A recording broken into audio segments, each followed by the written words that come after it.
बच्चे को जन्म देते हुए माँ का इंतकाल हो जाता है। लेकिन शौहर को उसकी बीवी की नसीहत याद होती है कि इस बच्चे का ख्याल रखना है। देखते ही देखते बच्चा वो 3 साल का हो जाता है।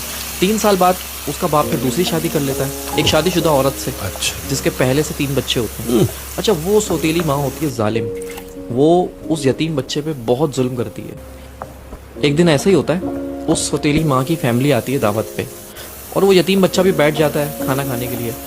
तो वो यतीम बच्चा चावल गिरा देता है, तो उसकी सौतेली माँ उसको उठाती है, उसको 2 थप्पड़ मारती है, और फिर उसकी चावल की प्लेट के साथ उसको बालकनी में बिठा देती है, सर्दियों की रातों में शीशा बंद करके, अपने बच्चों से हटा के।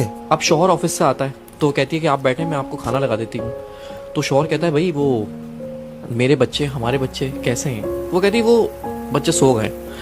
तो शौहर भी सो जाता है। जब शौहर सो जाता है तो उसकी बीवी ख्वाब में आती है और कहती है कि मेरे बच्चे का ख्याल रखो। वो अचानक उड़ जाता है और सौतेली माँ से पूछता है कि वो बच्चा कहाँ है मेरा?